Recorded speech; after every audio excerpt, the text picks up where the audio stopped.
Spraw Zagranicznych sekretarza stanu USA Antony'ego Blinkena i to w momencie, gdy wraca on z Kijowa, gdzie dzieją się ważne rzeczy i gdzie odbył spotkania z przedstawicielami ukraińskich władz. To najpilniejsza, najważniejsza kwestia w naszych stosunkach dwustronnych. Relacje Polska-Stany Zjednoczone są na najwyższym poziomie intensywności w historii. Tegoroczna dynamika jest imponująca, łączą nas wspólne wartości, interesy i podobne postrzeganie zagrożeń. Wierzę, że nasza współpraca na rzecz wspierania Kijowa będzie kontynuowana do końca tej administracji i przez następną administrację i że przyczyni się do jak najszybszego zakończenia rosyjskiej agresji z uwzględnieniem racji zaatakowanej Ukrainy. Zapewnienie bezpieczeństwa Ukrainie, a więc strategicznemu przedpolu całego Sojuszu Północnoatlantyckiego pozostaje naszym wspólnym priorytetem i będziemy kontynuowali te wysiłki. Polska pozostaje zwolennikiem zwiększania presji na reżim rosyjski w celu zmuszenia go do zakończenia wojny przeciwko Ukrainie. Od początku staliśmy w awangardzie wysiłków na rzecz pomocy wojskowej i nie tylko. Jako Zachód powinniśmy kontynuować dostarczanie Ukrainie zaawansowanych systemów obrony powietrznej i przeciwrakietowej, a także uważamy znieść ograniczenia na użycie broni dalekiego zasięgu. Jesteśmy przekonani o skuteczności sankcji ekonomicznych, apelując jednocześnie o podjęcie bardziej zdecydowanych działań na rzecz konfiskaty zamrożonych rosyjskich aktywów. O ile wsparcie dla Ukrainy pozostaje jedną z najistotniejszych kwestii w naszych relacjach, o tyle współpraca z Waszyngtonem oczywiście wykracza daleko poza te ramy. Jesteśmy dla siebie kluczowymi partnerami w dziedzinie bezpieczeństwa. Amerykańska obecność wojskowa w naszym kraju, o co zabiegały kolejne rządy, w tym w części o charakterze stałym, istotnie przyczynia się do wzrostu polskiego bezpieczeństwa. Modernizujemy nasze siły zbrojne, także dzięki zakupom w Stanach Zjednoczonych, samoloty F-16, F-35, ostatnio śmigłowce Apache, czołgi Abrams, systemy HIMARS i Patriot. Obok zacieśniającej się współpracy politycznej z Polską, USA stają się coraz istotniejszym partnerem Polski również w innych dziedzinach. Mamy rozkwit relacji gospodarczych, w tym współpracy energetycznej, wymiany handlowej oraz technologicznej. Chciałbym jeszcze raz podziękować Antony'emu Blinkowi za dzisiejsze spotkanie, możliwość omówienia najważniejszych kwestii. Dialog będziemy kontynuować w Nowym Jorku na marginesie Zgromadzenia Ogólnego Narodów Zjednoczonych. Szanowni Państwo, a teraz poproszę o kilka słów pana sekretarza Antony'ego Blinkena. Well, thank you very, very much. And let me just say at the outset to my friend, Radek, thank you for being such a great partner for the United States, but thank you especially for being such a long-time and staunch defender of democracy, wherever it's threatened, wherever it's challenged. We could not be more grateful for that. And also, if you'll allow me a point of personal privilege, I'm especially pleased as well to be here with my friend, Ambassador Mark Brzezinski.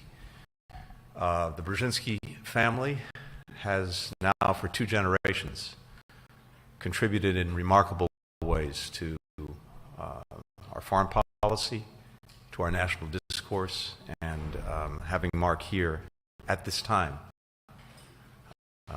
could not be more important and more beneficial to both of our countries. As Radek said, I'm here from Ukraine. Was there, as you know, with Foreign Secretary Lamy. We had a very good visit.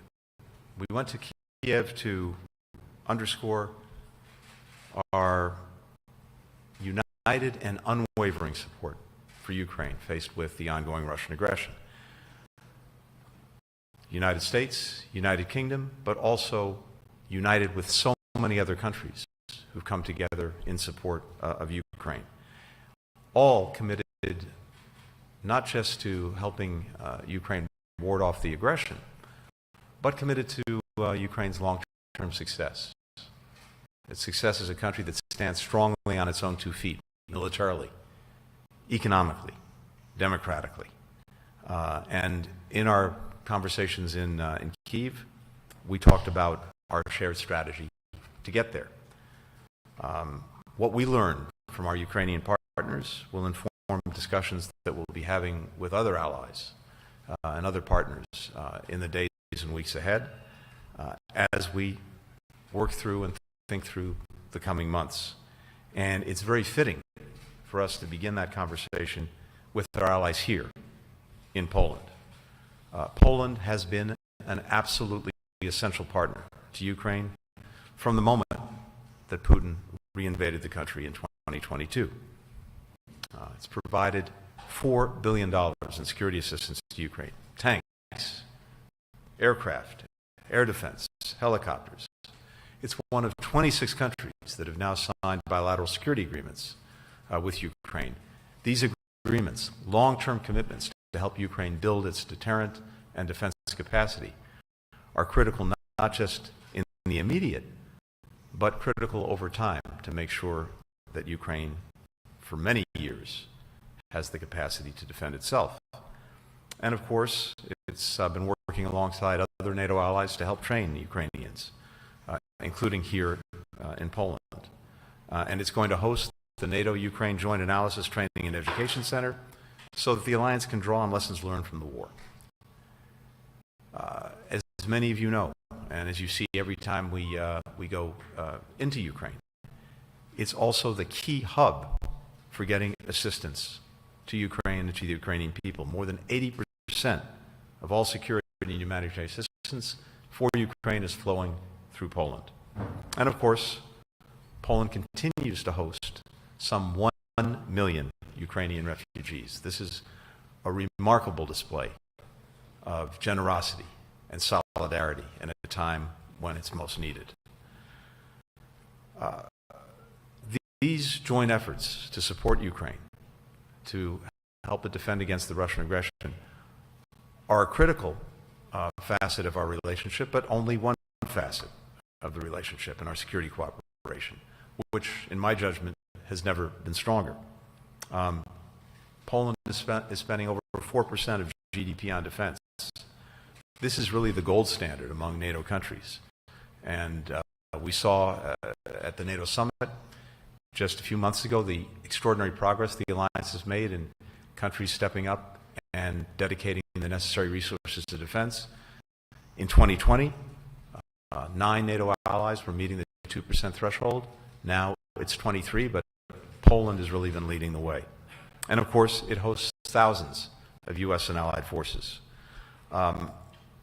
We have also a remarkable relationship when it comes to financing the necessary expenditures on defense. There are now some $11 billion worth of loans through our foreign military financing program that we've dedicated to Poland to help it modernize its forces, including with F-35 aircraft, with the largest fleet of Apache helicopters outside the United States, and the co-production of Patriot missile defense systems. These investments are good for Poland's security, they're good for NATO's capabilities, they're good for the United States, for our security, for our industry, and for our jobs. I also want to underscore the very important collaboration we have when it comes to energy security. Since February 22, Poland has made very important strides when it comes to increasing its own energy security. We see this in the context of extraordinary strides across Europe, moving away from dependence on Russian energy and developing different sources and self-sufficiency. Foreign Minister and I discussed ways that the United States can further support Poland's transition away from Russian energy by facilitating the production of safe, clean, and reliable nuclear energy. Poland is also one of several nations across the region that has been subject to Russian sabotage, cyber operations, including with the support of the regime in Belarus. This is something that the entire alliance is seized with. We see this, unfortunately, across Europe. So we're deepening our cooperation to protect our countries and fellow democracies from Moscow's malign efforts. In June, we came together in Warsaw with over a dozen countries, with the European Union, with NATO, to create the Ukraine Communications Group. Together, we're coordinating efforts to expose and to counter Kremlin misinformation and disinformation, and put out accurate reporting on Russia's ongoing aggression. 25 years ago, when Poland joined NATO, my very illustrious predecessor, Secretary Madeleine Albright, said this, and I quote, "We know that when the democracies of Europe and America are divided, crevices are created through which the forces of evil and aggression may emerge, but that when we stand together, no force on earth is more powerful than our solidarity on behalf of freedom." That was true then, it remains true today, and we continue to stand strongly together, Poland and the United States, for our own freedom and the freedom of others. Dziękuję bardzo. Szanowni Państwo, teraz jest czas dla Was. Ze stroną amerykańską ustaliliśmy, że będą po 2 pytania ze strony polskiej i ze strony amerykańskiej. Pierwsze pytanie, Polsat News. Katarzyna Pyssa, Polsat News. Mr. Secretary of State, welcome. I have a question for both you and Minister Sikorski here.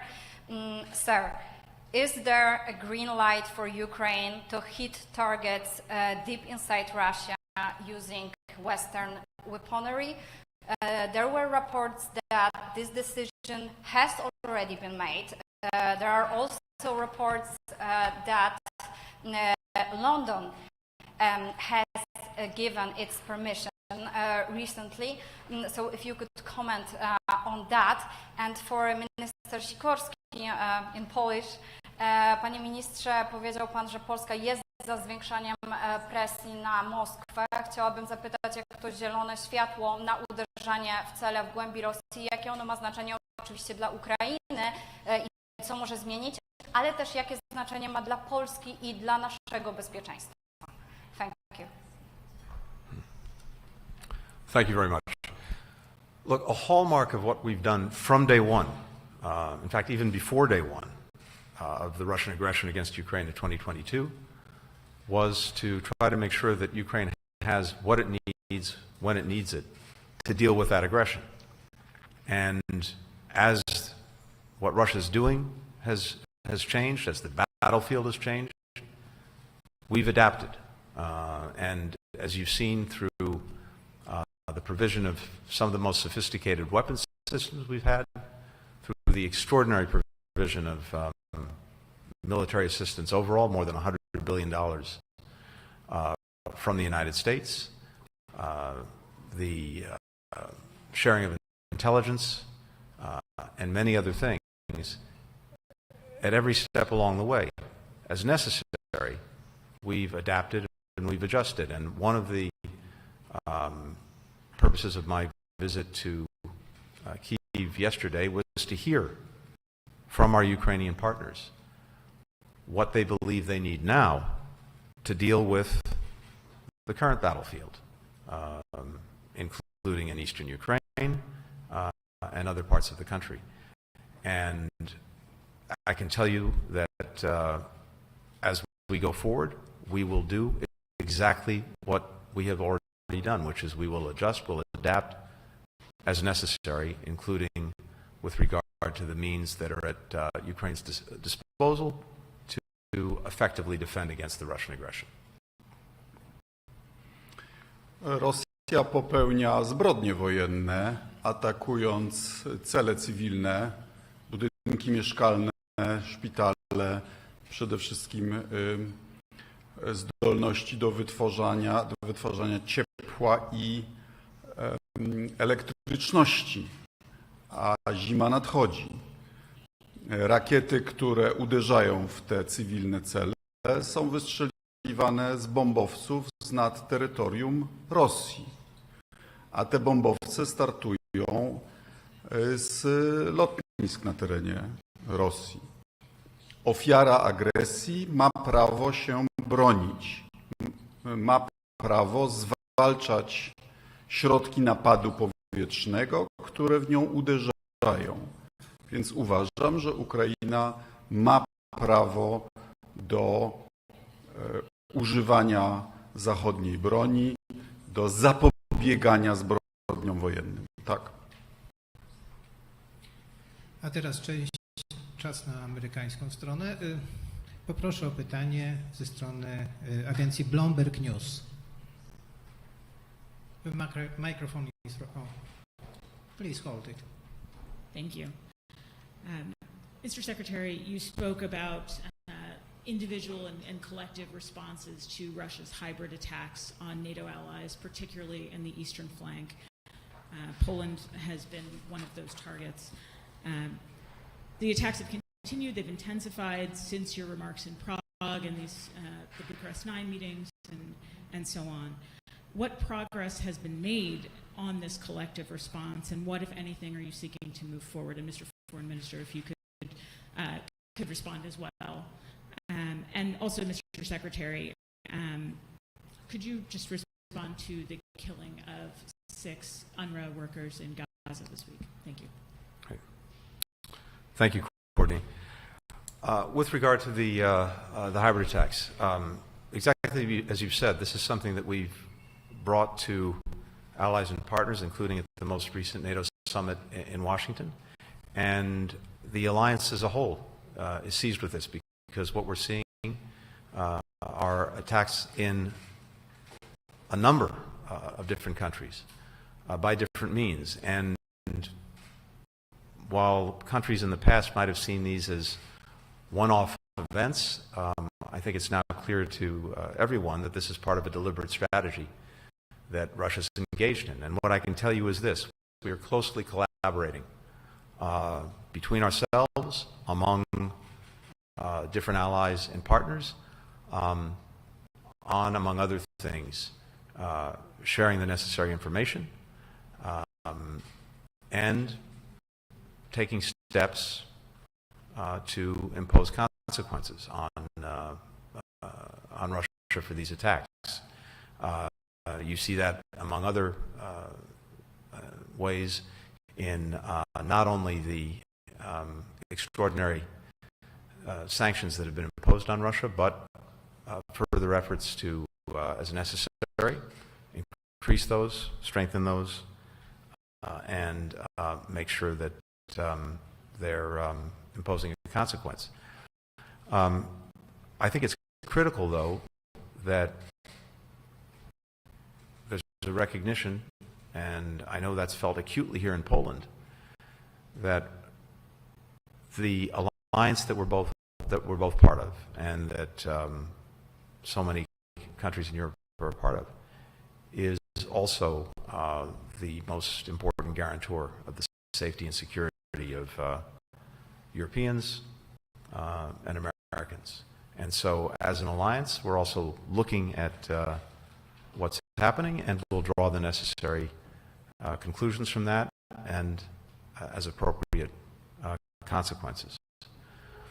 With regard to the attack, look, the first thing that's usually important to underscore is the essential, vital, imperative work of humanitarians in Gaza, and for that matter, around the world. And it's essential that those activities be protected and indeed be facilitated. We need to see humanitarian sites protected, and that's something that we continue to raise with Israel. At the same time, we continue to see Hamas hiding in, taking over, and otherwise using these sites from which to conduct its operations and to pose an ongoing threat. And that, of course, has to stop because those actions are endangering civilians.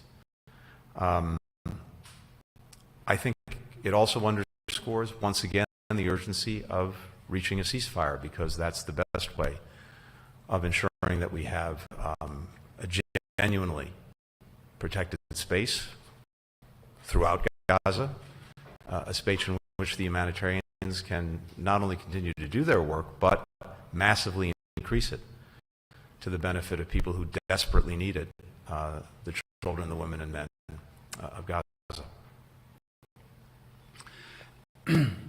Some people think that hybrid warfare is mainly in the domain of information or making nuisances of themselves in cybersphere. But I'd like to you to focus on the fact that hybrid warfare has its kinetic elements. As I was telling Tony, Polish airspace is regularly breached by Russian drones and missiles. Last year, a Russian cruise missile traveled through 2/3 of Poland and landed 10 kilometers from my house. Sooner or later, people will be hurt. It's also terrorist sabotage activities. Some, but not all, we are able to prevent thanks to good collaboration of our intelligence services. And it's also a kinetic assault in collaboration with the Belarusian regime on Poland's eastern border. Migrants that have been on purpose brought to Russia are then pushed across the EU border. One of our soldiers was actually killed defending the border of NATO, EU, and the Schengen zone from these groups armed with sticks and knives and whatnot. We, of course, reserve the right to protect our territory and our citizens. And I can tell you that if another arson hurts a Polish citizen, Poland will take bilateral countermeasures that the Russian Federation will notice. Teraz poproszę o pytanie telewizję TVN24. Hi, hello. Wojciech Skrzypek from TVN24. I have pretty much the same question for you both. So, what's the situation on the front line in Ukraine? And do you believe that Ukraine can still win this war? Thank you. Can Ukraine still win? Yes. In fact, we're determined to see Ukraine win this war. And look, as we look at what's happened over the last more than 2 years since the Russian aggression or re-aggression, since this really started in 2014, time and again, we've seen Ukrainian success against the odds. Kyiv, Kharkiv, Kherson, the pushing back of the Russian fleet from the Black Sea, even though Ukraine has no fleet of its own. What's happening now in Kursk? Time and again, the Ukrainian people, supported by an extraordinary coalition of more than 50 countries, have demonstrated that they have the will and, if we sustain it, and we will, the capacity to succeed. So I have no doubt about that.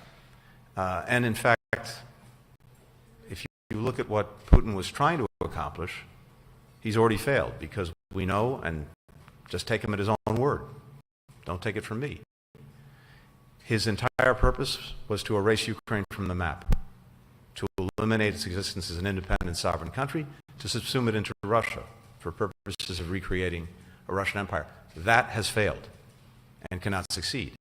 But it's imperative that we continue to support Ukraine so that it can continue to ward off the aggression taking place against it. And as I said earlier, not just that, but continue to build a strong, independent country, increasingly integrated with the institutions of the Euro-Atlantic community, including the European Union and NATO, able to stand on its own feet, militarily, economically, democratically. That's the trajectory it's on. That is a success for Ukraine, and that is the most powerful rebuke to everything that Putin has been trying to do. I agree with Tony's every word. I said it at the UN Security Council and now repeated. Russia has lost plenty of aggressive wars she has waged. Russia lost the Crimean War, Russia lost the Russo-Japanese War, Russia was knocked out of World War I, Russia lost the invasion of Poland in 1920, Russia lost the invasion of Afghanistan, which I watched myself, and Russia lost the First Chechen War, and Russia lost the Cold War. The good news is that every time Russia loses a war, there are reforms. So Russia should lose this war for the sake of Ukraine, for the sake of taboos established after the Second World War, for the sake of guarantees that Russia herself also gave to Ukraine, but also for the sake of the future of Russia. Szanowni Państwo, ostatnie pytanie idzie do CBS Agency. Dziękuję bardzo. Thank you very much. Olivia Gazis with CBS News. As one quick follow-up to my colleague's question, the first question from Polsat, Mr. Secretary, and understanding a decision may or may not have been made on whether to allow Ukraine to use long-range weapons inside of Russia. Would such a capability be accompanied by enhanced intelligence sharing with the U.S. and Ukrainians in order to identify relevant targets in Russia? And then my question for you, Mr. Secretary, is that the Polish government and Minister Sikorski in particular have been calling for Poland's ability to shoot down missiles over Ukraine heading towards Poland, not only to aid Ukraine's air defenses in the west, but also to assert Poland's ability to self-defend. So especially given your own observations this week about the delivery of Iranian ballistic missiles now enhancing Russia's capability and flexibility in striking more deeply into Ukraine, do you oppose this Polish proposal, and if so, why? Panie ministrze, zachęcam pana też o komentarze to drugie pytanie i mam drugie, zapytam go po angielsku. Ukraine has threatened to sever relations with Iran upon these revelations, again, that ballistic missiles have been delivered to Russia for use in Ukraine. Would Poland consider also taking such a diplomatic step, or if not, what other costs are you willing to impose on the Iranian regime? Thank you. Olivia, thank you, and thank you also for the eloquent demonstration of your Polish. So I can only, in this moment, repeat what I've already said. We had good and extensive discussions with our Ukrainian colleagues yesterday about how they see the battlefield, what their needs are, and as I've said, we will always continue to take that into account, and as necessary, we'll adapt, we'll adjust in terms of what we're doing, what we're providing, both the United States individually, but also the collection of countries that has been supporting Ukraine. And you'll understand that I'm not going to get into operational details in a public setting, but I can again assure that we will adapt, we will adjust, and make sure that Ukraine has what it needs when it needs it to deal with this Russian aggression. When it comes to these violations that we've seen of Polish airspace and sovereignty and other allies and partners, first, most important, we of course stand by Poland's right to defend itself, just as we stand by the right of any of our allies to defend themselves. And we have an ironclad commitment to NATO, to Article 5. President Biden, when he was here in Poland, said that the United States is committed to defending every square inch of NATO territory, whether that's in Poland or among any other allies. This is an issue that we are discussing among NATO allies because it has implications for the alliance as a whole. But of course, Russia needs to stop these reckless attacks, the attacks on Ukraine, but also attacks that may implicate other countries, including Ukraine's neighbors. The issue of Russian missiles and drones crossing NATO territory will not go away. These missiles and drones, Russia launches hundreds of them. A significant proportion of them they lose control over. We've just had a drone land in Latvia. We've had incidents with Romania. And there are reports of the Belarusians shooting down drones before they cross into NATO territory. And remember that there are nuclear power stations on the territory of Ukraine. If the Russians lose control of one of these things and one of those power stations get damaged, you will all be asking us why we hadn't done anything about it before. All of Europe might have a problem. So I believe we should do something about it preemptively. As regards Iran, I'm disappointed because we have a new president of Iran. He's supposedly not as aggressive as the previous butcher of Tehran.